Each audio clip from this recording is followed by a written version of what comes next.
ಸಾಮ್ರಾಟ್ ಹಾಗೆ ಕರ್ಕೊಂಡು ಹೋಗ್ತಿದ್ರೆ ತನ್ನ ಬಗ್ಗೆ ಬಿಂದು ಏನು ಅಂದ್ಕೊಂಡ್ಲೋ ಅಂತ ಹಿಂದಕ್ಕೆ ತಿರುಗಿ ನೋವಿನಿಂದ ನೋಡ್ತಿದ್ದ ಸುರಕ್ಷಾಳ ಕಿವಿಯ ಹತ್ತಿರ ಬಂದು, ಈಗ ನೀನು ಇತ್ತ ತಿರುಗಲಿಲ್ಲ ಅಂದ್ಕೋ, ನಿನ್ನ ಫ್ರೆಂಡ್ ಮುಂದೆನೇ ನಿನಗೆ ಕಿಸ್ ಕೊಡ್ತೀನಿ ಅಂದ ಸಾಮ್ರಾಟ್. ಆ ಮಾತಿಗೆ ಬೆಚ್ಚಿ ಬಿದ್ದ ಸುರಕ್ಷಾ ತಕ್ಷಣ ಮುಂದಕ್ಕೆ ತಿರುಗಿದ್ಲು. ರಿಸೆಪ್ಷನ್ ಹತ್ರ ಅವರಿಬ್ಬರನ್ನು ವಿಚಿತ್ರವಾಗಿ ನೋಡ್ತಿದ್ದ ಸ್ಟೆಲಾಳ ನೋಟ ಕಂಡು ಅವಳಿಗೆ ತಲೆ ತಗ್ಸಿದಂತಾಯಿತು. ಕೂಡಲೇ ಮುಖವನ್ನು ಕೆಳಗೆ ಮಾಡಿಕೊಂಡ್ಳು ಸುರಕ್ಷಾ. ಸ್ಟೆಲಾಳ ನೋಟವನ್ನಾಗಲಿ ಸುರಕ್ಷಾಳ ನೋವನ್ನಾಗಲಿ ಕಿಂಚಿತ್ತೂ ಕೂಡ ಲೆಕ್ಕಿಸದ ಸಾಮ್ರಾಟ್ ಸುರಕ್ಷಾಳನ್ನು ಹಾಗೆ ಅಂಟ್ಕೊಂಡೇ ಎಲ್ಲರ ಮುಂದೆ ಕರ್ಕೊಂಡು ಹೋದ. ಅಲ್ಲಿಂದ ಬೇಸ್ಮೆಂಟ್ವರೆಗೆ ಹೋಗೋ ತನಕ ಅವಳ ಸೊಂಟದ ಮೇಲೆ ಅವನ ಕೈ ಹಾಗೇ ಇತ್ತು. ಕಾರ್ ಹತ್ತೋದಕ್ಕೆ ಬೇಸ್ಮೆಂಟ್ವರೆಗೆ ಹೋದ ತಕ್ಷಣ ಅವಳನ್ನ ಕಾರಿಗೆ ಒರಗಿಸಿ ಲಾಕ್ ಮಾಡಿ, ಯಾಕೆ ಅಲ್ಲಿ ಎಲ್ಲರ ಮುಂದೆ ನಾನೇನೋ ನಿನ್ನನ್ನು ಬಲವಂತವಾಗಿ ಏನೋ ಮಾಡ್ತಿರೋ ಹಾಗೆ ಅಳೋ ಮುಖ ಮಾಡಿಕೊಂಡು ನಾಟಕ ಆಡ್ತಿದ್ಯಾ? ನಿನ್ನ ಇಷ್ಟದಂತೆ ತಾನೇ ಇದೆಲ್ಲ ನಡೀತಾ ಇರೋದು, ಇನ್ನು ಯಾಕೆ ಈ ಅಳು ಅಂತ ಅವಳ ಭುಜಗಳನ್ನ ಹಿಡಿದು ಕೋಪದಿಂದ ಕೇಳ್ದ ಸಾಮ್ರಾಟ್. ಸುರಕ್ಷಾ ಅವನಿಗೆ ಉತ್ತರ ನೀಡದೆ ಮೌನವಾಗಿ ತಲೆಯನ್ನು ತಗ್ಗಿಸ್ಬಿಟ್ಲು. ಅವಳಿಗೆ ಅವನಿಗೆ ಉತ್ತರ ನೀಡಬೇಕು ಅಂತ ಅನ್ನಿಸ್ತಿರಲಿಲ್ಲ. ನಿಜಕ್ಕೂ ಅವನನ್ನು ಮನುಷ್ಯ ಅಂತ ಕೂಡ ಅವಳು ಪರಿಗಣಿಸ್ತಿರಲಿಲ್ಲ. ಅದಕ್ಕೆ ಅವನು ಏನೇ ಅಂದರೂ ತಲೆ ಕೆಡಿಸ್ಕೊಳ್ಬಾರ್ದು ಅಂತ ಅವಳು ಈಗಾಗಲೇ ನಿರ್ಧರಿಸಿದ್ಲು. ಅವಳ ಮೌನ ಅವನಲ್ಲಿ ಕೋಪವನ್ನು ಮತ್ತಷ್ಟು ಹೆಚ್ಚು ಮಾಡ್ತಿತ್ತು. ಅವಳ ಮುಖವನ್ನು ಕೈಯಲ್ಲಿ ಬಿಗಿಯಾಗಿಡ್ದು, ನಾನು ಕೇಳ್ತಿದ್ರೆ ಉತ್ತರ ನೀಡದೆ ಸುಮ್ಮನಿದ್ರೆ ಏನರ್ಥ? ಮಾತಾಡೀಗ ಅಂತ ಗಟ್ಟಿಯಾಗಂದ ಸಾಮ್ರಾಟ್. ಅವನ ಕೈಗಳಲ್ಲಿ ಸಿಕ್ಕಿ ನಲುಗ್ತಾ ಇದ್ದಂಥ ಅವಳ ಕೆನ್ನೆಗಳ ನೋವು ನರಕದಂತಿತ್ತು. ಪ್ಲೀಸ್ ಸರ್, ನೋವಾಗ್ತಿದೆ ಅಂದ್ಲು ಕಷ್ಟಪಟ್ಟು ಮಾತುಗಳನ್ನ ಕೂಡಿಸ್ಕೊಂಡು.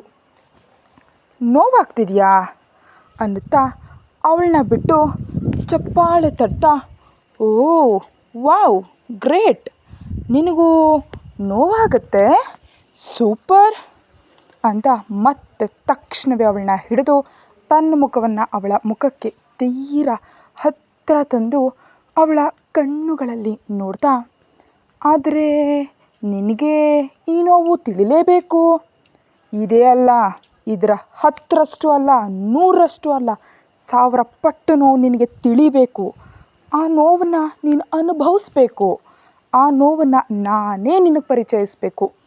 ಮಾಡ್ತೀನಿ, ಖಂಡಿತ ಮಾಡೇ ತೀರ್ತೀನಿ ಅನ್ನುತ್ತಾ ಅವಳ ಕೆನ್ನೆಗಳನ್ನ ಬಿಟ್ಟು ಅವಳನ್ನ ಮುಂದಕ್ಕೆ ಕೆಳೆದು ಕಾರಿನ ಬಾಗಿಲು ತೆರೆದು ಒಳಗೆ ಕೂರಿಸ್ದ ಸಾಮ್ರಾಟ್. ಒಮ್ಮೆಗೆ ಹಾಗೆ ಕೂರಿಸಿದ್ರಿಂದ ಪಕ್ಕದ ಸೀಟಿಗೆ ಬಿದ್ದು ಹೋಗುವವಳು ಸೀಟನ್ನು ಗಟ್ಟಿಯಾಗಿ ಹಿಡ್ಕೊಂಡು ನಿಂತಳು. ಇತ್ತ ತಿರುಗಿ ಡ್ರೈವಿಂಗ್ ಸೀಟಿಗೆ ಬಂದ ಸಾಮ್ರಾಟ್ ಅವಳ ಕಡೆ ನೋಡದೆಯೇ ಕಾರನ್ನು ಸ್ಟಾರ್ಟ್ ಮಾಡಿ ಬೇಸ್ಮೆಂಟ್ನಿಂದ ಹೊರಗೆ ತಂದು ರಸ್ತೆಗಳಲ್ಲಿ ವೇಗವಾಗಿ ತನ್ನ ಕಾರನ್ನು ಓಡಿಸ್ದ.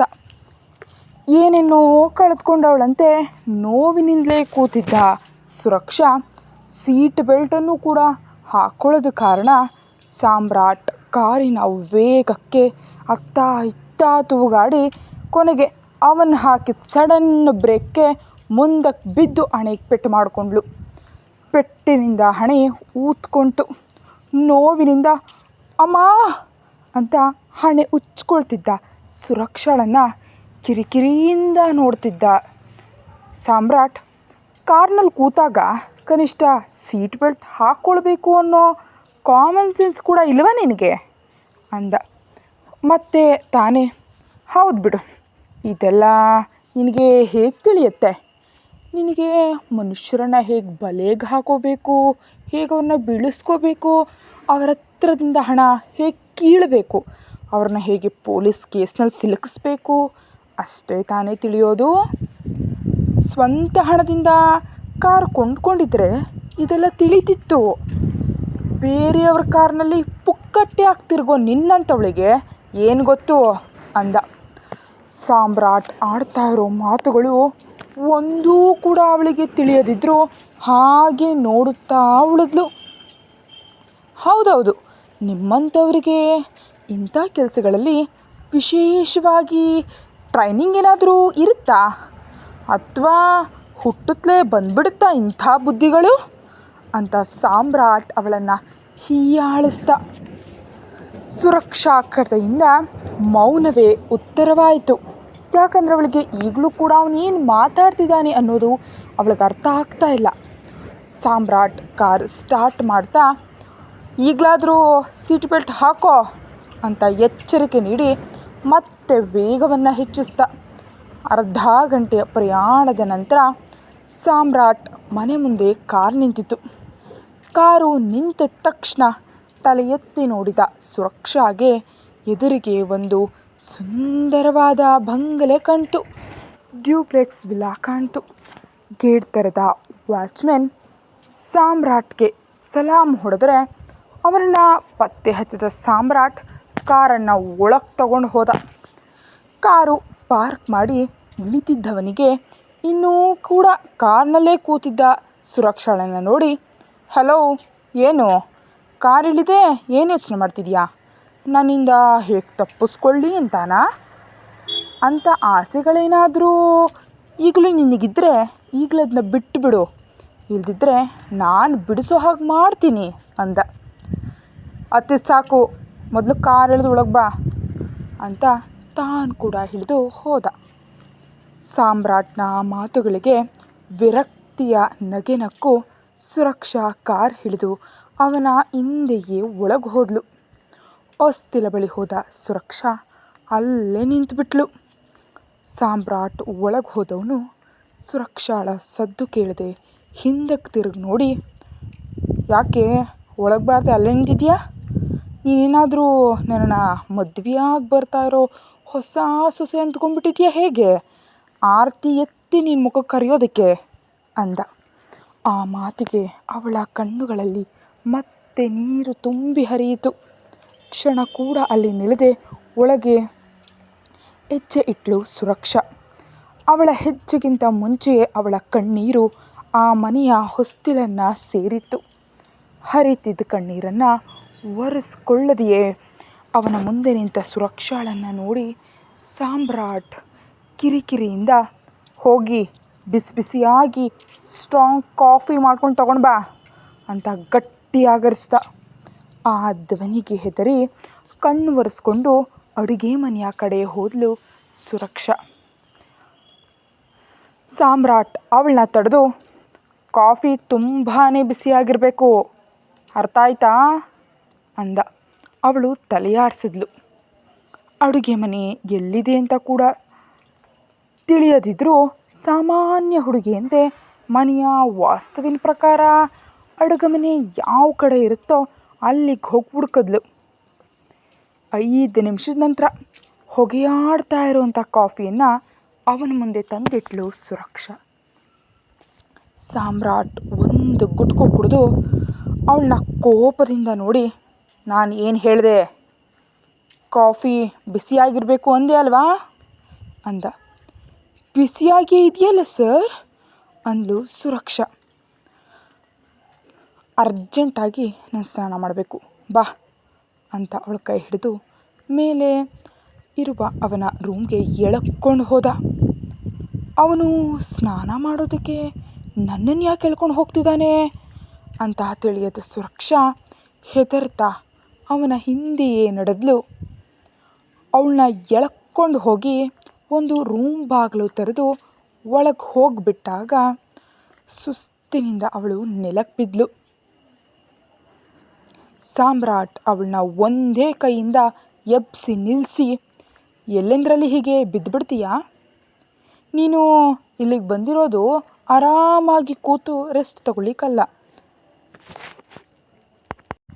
ನಾನು ಸ್ನಾನ ಮಾಡಿ ಬರೋ ಅಷ್ಟರಲ್ಲಿ ನನ್ನ ಬಟ್ಟೆಯನ್ನು ತೆಗೆದಿಡು ಅಂತ ಎಚ್ಚರಿಸಿ ಟವೆಲ್ ತಗೊಂಡು ಸ್ನಾನದ ಮನೆಗೆ ಹೋದ ಸಾಮ್ರಾಟ್.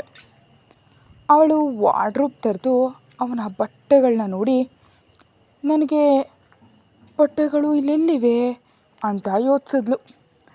ಮತ್ತು ನನ್ನ ವಿಷಯ ಆಮೇಲೆ ನೋಡ್ಕೊಳ್ಳೋಣ, ತಡ ಆದರೆ ಅವನು ಬಂದು ಬೈತಾನೆ ಅದಕ್ಕೂ ಅಂತ ಅವನಿಗೆ ಒಂದು ಜೋಡಿ ಬಟ್ಟೆ ಹೊರಗೆ ತೆಗೆದಿಟ್ಲು. ಸ್ನಾನ ಮುಗಿಸಿ ಬಂದ ಸಾಮ್ರಾಟ್ ಸೊಂಟಕ್ಕೆ ಕೇವಲ ಟವಲನ್ನು ಸುತ್ತಕೊಂಡಿದ್ದ. ಅವನನ್ನು ನೋಡಿ ಸುರಕ್ಷಾ ಗಾಬರಿಯಿಂದ ಹಿಂದಕ್ಕೆ ತಿರುಗಿದ್ಲು. ಸಾಮ್ರಾಟ್ ಅವಳ ಹಿಂದಿನಿಂದ ಬಂದು ಅವಳ ಸೊಂಟಕ್ಕೆ ಕೈ ಹಾಕಿ ಹಪ್ಕೊಂಡ. ಅವಳ ಹೆಗಲ ಮೇಲೆ ಗಲ್ಲ ಇಟ್ಟು, ಏನು ನಾಚಿಕೆ ಆಗ್ತಿದೆಯಾ ಅಂದ. ಅವಳು ಬಿಡಿಸ್ಕೊಳ್ಳೋದಕ್ಕೆ ಪ್ರಯತ್ನಿಸಿದಷ್ಟು ಅವನ ಕೈಗಳ ಬಿಗಿ ಹೆಚ್ಚಾಗ್ತಿತ್ತು. ಪ್ರಯತ್ನ ವಿಫಲ ಆದಾಗ ಸುರಕ್ಷಾ ಕೂಡ ಸುಮ್ಮನಾಗ್ಬಿಟ್ಲು. ಸಾಮ್ರಾಟ್ ಕುಹಕದ ನಗು ನಗ್ತಾ, ನನ್ನಿಂದ ತಪ್ಪಿಸ್ಕೊಳ್ಳೋದಕ್ಕಾಗೋದಿಲ್ಲ ಅಂದ. ಅವನ ಸ್ಪರ್ಶ ಅವಳಿಗೆ ಅಸಹ್ಯ ತರಿಸ್ತಾ ಇತ್ತು. ಅವನು ಸುಂದರನೇ ಆಗಿರಬಹುದು, ಆಸ್ತಿವಂತನೇ ಆಗಿರ್ಬೋದು, ಆದರೆ ಅವಳ ಮನಸ್ಸಿನಲ್ಲಿ ಸ್ಥಾನ ಇಲ್ಲದವನವನು. ಅವನ ಸುಂದರ ದೇಹದ ಹಿಂದೆ ವಿಕೃತ ಬುದ್ಧಿ ಅಡಗಿದೆ ಅಂತ ಅವಳಿಗೆ ಅನ್ನಿಸ್ತಿತ್ತು. ಅವಳನ್ನ ತನ್ನ ಕಡೆ ತಿರುಗಿಸ್ಕೊಂಡು, ಸಾಮ್ರಾಟ್, ನನ್ನನ್ನು ಹೇಗೆ ಬಲೆಗೆ ಬೀಳಿಸ್ಲಿ ಅಂತ ಯೋಚಿಸ್ತಿದ್ಯಾ ಮೇಡಮ್ ಅಂದ. ಸುರಕ್ಷಾಳಿಗೆ ಪ್ರಜ್ಞೆ ಬಂದಾಗ ಅವಳು ಅವನಿಗೆಷ್ಟು ಹತ್ರ ಇದ್ದಾಳೆ ಅಂತ ತಿಳಿಯಿತು.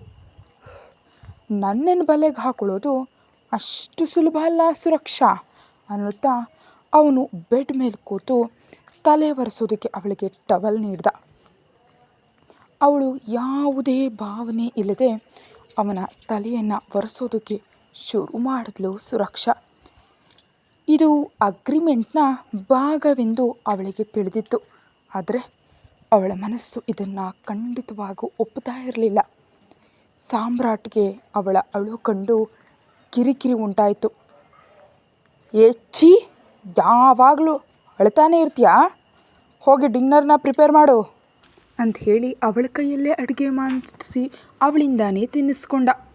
ಅವಳು ಅವನು ಹೇಳಿದಂಥ ಮಾತುಗಳನ್ನೆಲ್ಲ ನೆನಪಿಸ್ಕೊತಿದ್ಲು. ಚೀಟರ್, ಟ್ರ್ಯಾಪಿಂಗ್ ಅನ್ನೋ ಜಾಗದಲ್ಲಿ ಅವಳಿಗೆ ಯೋಚನೆ ನಿಂತವು. ಹೌದು, ಚೀಟರ್, ಟ್ರ್ಯಾಪ್ ಮಾಡೋದು, ಈ ಮಾತುಗಳನ್ನ ನನ್ನನ್ನು ಯಾಕಂದ?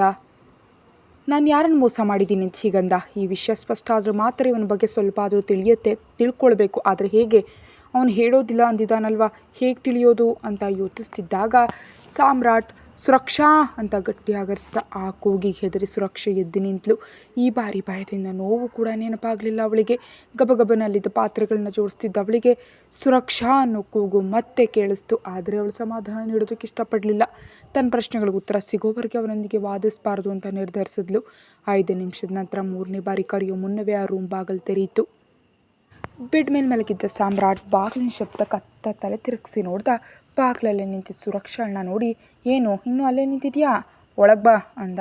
ಅವನು ಮುಂದೆ ನಿಂತು ಆಗ್ತಾನೆ ಬಂದ ಸಂಶಯಗಳನ್ನ ಕೇಳಬೇಕಂದ್ಕೊಂಡ್ಳು. ಆದರೆ ಈ ಸಮಯದಲ್ಲಿ ಕೇಳಿದ್ರೆ ಅವನ ರಿಯಾಕ್ಷನ್ ಹೇಗಿರುತ್ತೋ ಅಂತ ಹೆದರಿ ಕೇಳಲಾಗಲಿಲ್ಲ. ಏನು ಇನ್ನೂ ಹಾಗೆ ನಿಂತಿದ್ಯಾ, ಮಲಗೋದಿಲ್ವಾ ಅಂದ. ಸರ್, 1 ನಿಮಿಷ ನನ್ನ ಫೋನ್ ಕೊಡ್ತೀರಾ ಪ್ಲೀಸ್? ಫೋನಾ? ಯಾಕೆ? ನಿನಗೆ ಮೊದಲೇ ಹೇಳಿದ್ದೀನಿ 3 ತಿಂಗಳವರೆಗೆ ನಿನ್ನ ಫೋನ್ ಇರೋದಿಲ್ಲ ಅಂತ. ಮತ್ತೆ ಫೋನ್ ಜೊತೆ ಏನಿದು? ಅದು ಸರ್, ಇಲ್ಲಿ ನನ್ನ ಬಟ್ಟೆಗಳೇನೂ ಇಲ್ವಲ್ಲ, ನನ್ನ ಫೋನ್ ನೀಡಿದ್ರೆ ಒಂದ್ಸಲ ಆನ್ಲೈನಲ್ಲಿ ಆರ್ಡರ್ ಮಾಡ್ಕೊಳ್ತೀನಿ. ಅಲ್ಲಿ ಕಬೋರ್ಡ್ನಲ್ಲಿ ಒಂದು ಕವರ್ ಇರುತ್ತೆ, ಅದನ್ನು ತೊಗೊಂಡು ಹೋಗಿ ಫ್ರೆಶ್ ಆಗಿ ಬಾ ಹೋಗು ಅಂದ. ತನ್ನ ಕಡೆ ನೋಡದೆ ಮೊದಲೊಳಗೆ ಅರ್ಥ ಆಗಲಿಲ್ಲ. ಸ್ವಲ್ಪ ಹೊತ್ತಿನ ನಂತರ ಅರ್ಥ ಮಾಡಿಕೊಂಡು ಹೋಗಿ ಕಬೋರ್ಡ್ ತೆರೆದು ಕವರ್ ಕೈಗೆ ತಗೊಂಡು ಓಪನ್ ಮಾಡೋದಕ್ಕೆ ಹೋದ್ಲು. ಹೇಯ್, ಬೇಗ ಫ್ರೆಶ್ ಆಗಿ ಬಾ ಅಂದ. ಆದರೂ ಏನೋ ಸಂಶಯ ಬಂದು ಓಪನ್ ಮಾಡಿ ನೋಡಿದ್ಲು. ಟೀ ಶರ್ಟ್ ಮತ್ತು ನೈಟ್ ಪ್ಯಾಂಟ್ ಇತ್ತು ಅದರಲ್ಲಿ. ಅದನ್ನು ತಗೊಂಡು ಬಾತ್ರೂಮ್ ಒಳಗೆ ಹೋದ್ಲು. 15 ನಿಮಿಷಗಳ ನಂತರ ಸ್ನಾನ ಮುಗಿಸಿ ಹೊರಬಂದ ಸುರಕ್ಷಾ ಬೆಡ್ ಮೇಲೆ ಇನ್ನೂ ನಿದ್ದೆ ಮಾಡಿದ ಸಾಮ್ರಾಟ್ನನ್ನು ನೋಡಿ ಸೈಲೆಂಟಾಗಿ ಡ್ರೆಸ್ಸಿಂಗ್ ರೂಮ್ ಒಳಗೆ ಹೋದ್ಲು. ಅಂದರೆ ಮೊದಲೇ ಸಾಮ್ರಾಟ್ ಬಾತ್ರೂಮ್ನಲ್ಲಿದ್ದಾಗ ರೂಮನ್ನು ಒಮ್ಮೆ ಪೂರ್ತಿಯಾಗಿ ಗಮನಿಸಿದ್ಲು. ಸ್ವಲ್ಪ ಹೊತ್ತಿನಲ್ಲಿ ಹೊರಗೆ ಬಂದು ಅಲ್ಲಿದ್ದ ಕೌಚ್ ಮೇಲೆ ಮಲಗೋದಕ್ಕೆ ಹೋದ್ಲು. ಆದರೆ ಈ ನಡುವೆ ಸುರಕ್ಷಾ ಅನ್ನೋ ಕೂಗಿಗೆ ಎದ್ದು ನಿಂತಳು. ಏಯ್, ಏನೇ ಇವತ್ತು ನಿದ್ದೆ ಮಾಡಲ್ಲ ಅಲ್ವಾ ಅಂದ ತನ್ನ ಗಂಭೀರ ಧ್ವನಿಯಲ್ಲಿ. ನಾನು ಇಲ್ಲೇ ಮಲಗ್ತೀನಿ ಸರ್ ಅಷ್ಟೇ.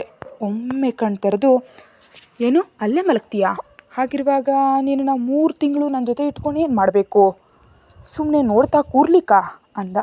Sir, mind your words. ಪ್ರತಿ ಬಾರಿ ಟ್ರ್ಯಾಪಿಂಗ್ ಎಂಬ ಮಾತುಗಳನ್ನ ಹಾಡಬೇಡಿ. ಕೇಳೋದಕ್ಕೆ ಅಸಹ್ಯ ಆಗುತ್ತೆ. ನಿಜಕ್ಕೂ ನಾನೇನು ಮಾಡಿದೆ ಅನ್ನೋ ಮಾತು ಸುರಕ್ಷಾಳ ಬಾಯಲ್ಲಿರುವಾಗ ಬೆಡ್ವರೆಗೂ ಎಳಕ್ಕೊಂಡು ಹೋಗಿ ಬೆಡ್ ಮೇಲೆ ತಳ್ದ. ಅವಳು ಹೆದರಿ ಸರಿಯಾಗುವಷ್ಟರಲ್ಲಿ ಅವಳು ಪಕ್ಕಕ್ಕೆ ಬಂದುಬಿಟ್ಟ ಸಾಮ್ರಾಟ್. ಅವನ ಕೈನ ಹಿಂದಿನಿಂದ ಅವಳ ಸೊಂಟದ ಮೇಲೆ ಹಾಕಿ ಗಟ್ಟಿಯಾಗಿ ಹತ್ರ ಎಳೆದ. ಅತ್ತ ಇತ್ತ ಕದಡ್ತಿದ್ದಾಗ ಅವಳ ಕಾಲುಗಳ ಮೇಲೆ ತನ್ನ ಕಾಲು ಹಾಕಿ ಕತ್ತನ ಹತ್ರ ಅವಳ ತಲೆ ಒತ್ತಿ ಹಿಡಿದು, ನನಗೀಗ ನೀನು ಏನೂ ಮಾಡೋ ಮೂಡಿಲ್ಲ. ನೀನು ಈ ಬಾಯಿ ಮುಚ್ಕೊಂಡು ಮಲಗಲಿಲ್ಲ ಅಂದ್ಕೋ, ಖಂಡಿತ ನನ್ನ ಮನಸ್ಸು ಬದಲಾಗಿ ವೈಲ್ಡಾಗಿ ರಿಯಾಕ್ಟ್ ಮಾಡಬೇಕಾಗುತ್ತೆ ಅಂದ ಸೊಂಟವನ್ನು ನಲಿಸುತ್ತಾ. ಅವನ ಎಚ್ಚರಿಕೆಗೆ ಎದುರಿ ಸುರಕ್ಷಾ ಅಲುಗಾಡ್ದು ಸೈಲೆಂಟಾಗಿ ಉಳಿದ್ಬಿಟ್ಲು. 20 ನಿಮಿಷಕ್ಕೆ ಅವಳ ಸೊಂಟವನ್ನು ಅಲುಗಿಸ್ತಿದ್ದ ಅವನ ಕೈಗಳಲ್ಲಿ ಚಲನೆ ನಿಂತು. ಅವನು ನಿದ್ದೆ ಮಾಡಿದ ಅಂತ ಅರ್ಥ ಮಾಡಿಕೊಂಡು ರಿಲ್ಯಾಕ್ಸ್ ಆಗಿ ಅಷ್ಟರವರೆಗೆ ಬಿಗಿ ಹಿಡಿದಿದ್ದ ಉಸಿರನ್ನು ನಿಧಾನವಾಗಿ ಬಿಟ್ಲು. ಬೆಳಿಗ್ಗೆಯಿಂದ ನಡೆದ ಘಟನೆಗಳಿಂದ ಅತ್ತು ಸುಸ್ತಾಗಿದ್ದ ಮನಸ್ಸು, ಪೆಟ್ಟುಗಳಿಂದ ನೋವಾಗಿದ್ದ ಶರೀರ ಹಾಗೆ ಕಣ್ಣು ಮುಚ್ಚಿದ ತಕ್ಷಣ ನಿದ್ದೆಗೆ ಜಾರಿತು. ಹಸಿವು ಎಂಬುದು ನೆನಪೇ ಇಲ್ಲದಂತೆ. ಮರುದಿನ ಬೆಳಗ್ಗೆ 6 ಗಂಟೆಗೆ ಅವಳಿದ್ದಾಗ ಕಣ್ಣು ತೆರೆದು ನೋಡಿದ್ರೆ ಅದು ತನ್ನ ಬೆಡ್ ಅಲ್ಲ ಅಂತ ಮೊದಲು ಅರ್ಥ ಆಯಿತು. ನಂತರ ಅದು ತನ್ನ ರೂಮಲ್ಲ ಅಂತ ಅರ್ಥ ಆಯಿತು. ಹಿಂದಿನ ದಿನ ನಡೆದಿದ್ದೆಲ್ಲ ನೆನಪಾಗುತ್ತಲೇ ಗಾಬರಿಯಿಂದ ಎದ್ದು ಕೂತಲು. ಪಕ್ಕದಲ್ಲಿ ನೋಡಿದ್ರೆ ಖಾಲಿ ಬೆಡ್ ಕಾಣ್ತು. ಸಾಮ್ರಾಟ್ ಅಲ್ಲಿಲ್ಲ ಅಂತ ಅರ್ಥ ಆಯಿತು. ಬೆಡ್ನಿಂದ ಇಳಿದು ಒಂದು ಹೆಜ್ಜೆ ಇಡ್ತಿದ್ದಂತೆ ರಾತ್ರಿ ಹಾಲ್ನಲ್ಲಿ ಸಾಮ್ರಾಟ್ ಹೊಡೆದಾಗ ಕೆಳಗೆ ಬಿದ್ದ ಅವಳ ಮೊಣಕಾಲು ಸೋಫಾದ ಎಡ್ಜ್ಗೆ ತಗಲಿತ್ತು. ಆ ಕಾಲು ಈಗ ಚೆನ್ನಾಗಿ ಊದ್ಕೊಂಡು ಅತೀವವಾಗಿ ನೋವಾಗ್ತಿತ್ತು. ಅಮ್ಮ ಅನ್ನುತ್ತಾ ಅಲ್ಲೇ ಕೂತು ಮೆಲ್ಲಗೆ ನೈಟ್ ಪ್ಯಾಂಟನ್ನು ಮೊಣಕಾಲಿನವರೆಗೆ ಮೇಲೆತ್ತಿ ನೋಡ್ತಿದ್ಲು. ಅಷ್ಟರಲ್ಲಿ ಬಾಗಿಲು ತೆರೆದು ಸಾಮ್ರಾಟ್ ಒಳಗೆ ಬಂದ. ಸಡನ್ನಾಗಿ ಬಂದ ಸಾಮ್ರಾಟ್ನನ್ನು ಕಂಡು ಗಬಗಬನೆ ಪ್ಯಾಂಟ್ ಕೆಳಗೆ ಬಿಟ್ಟು ಎದ್ದು ನಿಂತಲು ಸುರಕ್ಷಾ. ನೋವನ್ನು ಕೂಡ ಲೆಕ್ಕಿಸ್ದೆ. ಆದರೆ ಸಾಮ್ರಾಟ್ ಅಷ್ಟರಲ್ಲಿ ಸುರಕ್ಷಾಳ ಕಾಲನ್ನು ನೋಡಿದ್ದ. ಆದರೆ ಅದು ತನಗೆ ಅನಗತ್ಯ ವಿಷಯ ಎನ್ನುವಂತೆ ಅವಳ ಹತ್ರ ಬಂದು, ಏನೇ ಇಲ್ಲಿವರೆಗೆ ಮಲಗೋದಕ್ಕಿದೇನು ನಿನ್ನಪ್ಪನ ಮನೆ ಅಂದ್ಕೊಂಡ್ಬಿಟ್ಟಿದ್ಯಾ? ಇಲ್ಲ ನೀನು ಕೆಲಸ ಮಾಡೋದಕ್ಕಿಲ್ಲಿ ಯಾರಾದರೂ ಆಳುಗಳಿದ್ದಾರೆ ಅಂದ್ಕೊಂಡ್ಬಿಟ್ಟಿದ್ಯಾ? ಮರ್ತೋಗಿರಬೇಕು, ನೀನೇ ಇಲ್ಲಿನ ಆಳು, ಅಡುಗೆಯವಳು ಎಲ್ಲವೂ ಅಂತ ನೆನಪಿಸ್ತಾ. ಬೇಗ ಫ್ರೆಶ್ ಆಗಿ ಬ್ರೇಕ್ಫಾಸ್ಟ್ ರೆಡಿ ಮಾಡು, ಅದಕ್ಕಿಂತ ಮುಂಚೆ ನನಗೆ ಗ್ರೀನ್ ಟೀ ತೊಗೊಂಡು ಬಾ ಅಂದ. ಅವನು ಹೊಡೆಯದೆ ಹೇಳಿದ್ದೆ ದೊಡ್ಡ ವಿಷಯ ಅಂದ್ಕೊಂಡು ಬಾತ್ರೂಮ್ಗೆ ಹೋಗಿ ಫ್ರೆಶ್ ಆದಳು. ಹಿಂದಿನ ದಿನದ ಡ್ರೆಸ್ಸನ್ನು ರಾತ್ರಿಯೇ ಒಗೆದು ಒಣಗೋದಕ್ಕೆ ಹಾಕಿದ್ರಿಂದ ಅದನ್ನೇ ಧರಿಸಿ ಹೊರಗೆ ಬಂದಳು. ಅವಳು ಹೊರಬರುವ ಹೊತ್ತಿಗೆ ಸಾಮ್ರಾಟ್ ಅಲ್ಲಿರಲಿಲ್ಲ. ಒಮ್ಮೆ ಕನ್ನಡಿಯಲ್ಲಿ ತನ್ನನ್ನು ತಾನು ನೋಡಿಕೊಂಡು ಹೊರಬಂದಳು. ನಿನ್ನೆ ರಾತ್ರಿ ಆ ಮನೆಯನ್ನು ಗಮನಿಸಿರಲಿಲ್ಲ. ಅದೊಂದು ದೊಡ್ಡ ಬಂಗ್ಲೆ. ಮೇಲವರು ಮಲಗಿದ್ದ ರೂಮ್ ಅಲ್ಲದೆ ಇನ್ನೂ 4 ರೂಮ್ಗಳಿದ್ವು. ಕೆಳಗೆ ಇಳಿದು ಹೋದರೆ ಅಲ್ಲಿ ಕೂಡ 2 ಬೆಡ್ರೂಮ್ಗಳಿದ್ವು. ಬೆಡ್ರೂಮ್ಗಳು, ಒಂದು ಕಿಚನ್, ಎಲ್ ಶೇಪ್ ಹಾಲ್ ಇದ್ವು. ಮನೆಯಲ್ಲಿ ಫರ್ನಿಚರ್ ಎಲ್ಲ ತುಂಬ ಐಷಾರಾಮಿಯಾಗಿತ್ತು. ಅಷ್ಟು ದೊಡ್ಡ ಮನೆಯಲ್ಲಿ ಸಾಮ್ರಾಟ್ ಮತ್ತು ತನ್ನನ್ನು ಬಿಟ್ಟರೆ ಬೇರೆ ಯಾರೂ ಇರಲಿಲ್ಲ. ಕೊನೆಗೆ ಕೆಲಸದವರೂ ಇಲ್ಲ. ನಾನೇ ಇಲ್ಲಿ ಕೆಲಸದವಳು ಅಂದಮೇಲೆ ಇನ್ನು ಬೇರೆ ಯಾರು ಬೇಕು ಅಂತ ಅಂದ್ಕೊಂಡ್ಳು. ಸಾಮ್ರಾಟ್ ಬೈಬಹುದು ಅಂತ ಎದುರಿ ಗ್ರೀನ್ ಟೀ ಮಾಡಿ ಅವನನ್ನು ಹುಡ್ಕೋದಕ್ಕೆ ಹೋದ್ಲು. ಕೆಳಗಿನ ರೂಮ್ಗಳನ್ನೆಲ್ಲ ಹುಡುಕಿದ್ಲು. ಸಾಮ್ರಾಟ್ ಕಾಣಿಸ್ಲಿಲ್ಲ. ಮೇಲೆ ಹೋಗಿ ಅವರು ಮಲಗಿದ್ದ ರೂಮ್ಗೆ ಹೋದ್ಲು, ಅಲ್ಲೂ ಇಲ್ಲ. ಕೊನೆಯ ರೂಮ್ಗೆ ಹೋದಾಗ ಅವನು ವಿಡಿಯೋ ಕಾನ್ಫರೆನ್ಸ್ನಲ್ಲಿದ್ದ. ಅವನು ಪೂರ್ತಿಯಾಗಿ ಇಂಗ್ಲೀಷ್ನಲ್ಲಿ ಮಾತಾಡ್ತಿದ್ದ. ಬಾಗಿಲು ಲಾಕ್ ಇರಲಿಲ್ಲ. ಸುರಕ್ಷಾ ಮೆಲ್ಲಗೆ ಬಾಗಿಲು ತಟ್ಟಿ ಅಲ್ಲೇ ನಿಂತಳು. ಬಾಗಿಲು ಶಬ್ದಕ್ಕೆ ಸಾಮ್ರಾಟ್ ಇತ್ತ ತಿರುಗಿ ಸುರಕ್ಷಾಳನ್ನು ನೋಡಿ, okay wait for few minutes ಅಂತ ಕಾಲ್ನಲ್ಲಿ ಹೇಳಿ ಲ್ಯಾಪ್ಟಾಪನ್ನು ಪಕ್ಕಕ್ಕೆ ತಿರುಗಿಸ್ದ. ಸುರಕ್ಷಾಳನ್ನು ಒಳಗೆ ಬರೋದಕ್ಕೆ ಸನ್ನೆ ಮಾಡ್ದ. ಅವನು ಹೆಡ್ಸೆಟ್ ಹಾಕಿದ್ರಿಂದ ಅವನ ಮಾತುಗಳು ಸುರಕ್ಷಾ ಕೇಳಿಸ್ಲಿಲ್ಲ. ಅವನ ಸನ್ನೆ ಅರ್ಥ ಮಾಡ್ಕೊಂಡು ಒಳಗೆ ಹೋಗಿ ಗ್ರೀನ್ ಟೀ ಅವನ ಕೈಗಿಟ್ಟು ಹಿಂದಕ್ಕೆ ಬರ್ತಿದ್ರೆ ಚಿಟ್ಕಿ ಹೊಡೆದು ಕರೆದ ಸಾಮ್ರಾಟ್. ಸುರಕ್ಷಾ ನಿಂತು ಹಿಂದಕ್ಕೆ ನೋಡಿದ್ಲು. ಸಾಮ್ರಾಟ್ ಒಂದು ಪೆನ್ನು ಮತ್ತು ನೋಟ್ ಪ್ಯಾಡ್ ತೊಗೊಂಡು ಬ್ರೇಕ್ಫಾಸ್ಟ್ಗೆ ಬೇಕಾದ ಐಟಮ್ಗಳು, ಲಂಚ್ಗೆ ಬೇಕಾದದ್ದು ಎಲ್ಲವನ್ನು ಬರೆದು ಕೊಟ್ಟ. ಇವೆಲ್ಲವನ್ನು ಮಾಡು ಅಂತ ಸನ್ನೆ ಮಾಡಿ ಹೋಗಲು ಹೇಳ್ದ. ಸುರಕ್ಷಾ ಪೇಪರ್ ತೊಗೊಂಡು ಹೋದ್ಲು. ಸಾಮ್ರಾಟ್ ಹೇಳಿದ ಪಟ್ಟಿಯನ್ನೆಲ್ಲ ತಯಾರಿಸಲು ಸುರಕ್ಷಾಗೆ 2 ಗಂಟೆ ಬೇಕಾಯಿತು. ಎಲ್ಲವನ್ನ ತಯಾರಿಸಿ ಡೈನಿಂಗ್ ಟೇಬಲ್ ಮೇಲೆ ಜೋಡಿಸ್ತಿದ್ದಾಗ ಸಾಮ್ರಾಟ್ ಬಂದ. ಅವನು ಬಂದಮೇಲೆ ಏನೂ ಮಾತಾಡದೆ ಟೇಬಲ್ ಮೇಲೆ ಅವನಿಗೆ ಬ್ರೇಕ್ಫಾಸ್ಟ್ ಸರ್ವ್ ಮಾಡ್ತಿದ್ಲು. ಸಾಮ್ರಾಟ್ ಮೌನವಾಗಿ ಕೂತು ಎಲ್ಲವನ್ನ ಸರ್ವ್ ಮಾಡೋವರೆಗೆ ಕಾಯ್ದು ನಂತರ ಆ ಪ್ಲೇಟನ್ನು ಪಕ್ಕಕ್ಕೆ ಸರಿಸಿ, ಓಟ್ಸ್ ತೊಗೊಂಡು ಬಾ ಅಂದ. ಸುರಕ್ಷಾಗೆ ಏನೂ ಅರ್ಥ ಆಗಲಿಲ್ಲ. ನೆನ್ನೆಯೂ ಅಷ್ಟೇ ಎಲ್ಲ ಐಟಮ್ಗಳನ್ನ ಮಾಡಿಸಿ ಕೊನೆಗೆ ಯಾವುದನ್ನು ತಿಂದೆ, ಕೇವಲ ವೆಜಿಟೇಬಲ್ಸ್ ಮಾತ್ರ ತಿಂದಿದ್ದ. ಈಗ ಇಡ್ಲಿ, ದೋಸೆ, ಪೂರಿ, ಸ್ಯಾಂಡ್ವಿಚ್ ಎಲ್ಲ ಮಾಡಿಸಿ ಕೊನೆಗೆ ಓಟ್ಸ್ ಕೇಳಿದಕ್ಕೆ ಆಶ್ಚರ್ಯದಿಂದ ನೋಡಿದ್ಲು. ಸಾಮ್ರಾಟ್ ಟೇಬಲ್ ಮೇಲೆ ಜೋರಾಗಿ ಹೊಡೆದು, ಏನು ಒಂದು ಸಲ ಹೇಳಿದ್ರೆ ಅರ್ಥ ಆಗಲ್ವಾ? ಹೋಗಿ ಹೇಳಿದ ಕೆಲಸ ಮಾಡು ಅಂತ ಕಿರಿಕಿರಿ ಎಂದ. ಸುರಕ್ಷಾ ಏನೂ ಮಾತಾಡದೆ ಪಾತ್ರೆಗಳನ್ನೆಲ್ಲ ಮುಚ್ಚಿ ಓಟ್ಸ್ ತಂದು ಕೊಟ್ಲು. ಸಾಮ್ರಾಟ್ ತನ್ನ ತಿಂಡಿ ಮುಗಿಸಿ ಅವಳು ತಿಂದಿದ್ದ ಹಳಿಯೇ ಅಂತ ಕೇಳದೆಯೇ ಅವಳ ಕೈ ಹಿಡಿದು ಎಳಕ್ಕೊಂಡು ಹೊರ ಬಂದ. ಸರ್ ಎಲ್ಲಿಗೆ ಅಂತ ಕೇಳಿದ್ಲು. ಆಸ್ಪತ್ರೆಗೆ ಬರೋದಿಲ್ವಾ? ಇಲ್ಲೇ ಇರ್ತೀಯಾ? ನಿನ್ನನ್ನು ಮಿಸ್ ಆದ ನೈಟ್ ಔಟನ್ನು ಇವತ್ತು ಡೇ ಟೈಮ್ನಲ್ಲಿ ಮಾಡೋಣವಾ ಅಂತ ಅವಳನ್ನ ಮೇಲೆ ಕೆಳಗೆ ವಿಚಿತ್ರವಾಗಿ ನೋಡ್ತಾ ಕೇಳ್ದ. ಸುರಕ್ಷಾ ತಲೆ ತಗ್ಸಿ ಬ್ಯಾಗ್ ತರ್ತೀನಿ ಅಂದ್ಲು. ಸಾಮ್ರಾಟ್ ಕೈ ಬಿಟ್ಟಾಗ ಒಳಗೆ ಹೋಗಿ ಬ್ಯಾಗ್ ತಂದ್ಲು. ಇಬ್ಬರು ಕಾರ್ನಲ್ಲಿ ಹೊರಟರು. ಅರೆ ಗಂಟೆ ನಂತರ ಆಸ್ಪತ್ರೆಯ ನಲ್ಲಿ ಕಾರ್ ನಿಲ್ಲಿಸಿದಾಗ ಅಲ್ಲಿ ಒಬ್ಬ ಜೂನಿಯರ್ ಡಾಕ್ಟರ್ ಕಾರ್ ಪಾರ್ಕ್ ಮಾಡ್ತಿರೋದನ್ನು ನೋಡಿ ಸಾಮ್ರಾಟ್ನ ಮೆದುಳಿನಲ್ಲಿ ಒಂದು ಕುತಂತ್ರದ ಆಲೋಚನೆ ಬಂತು.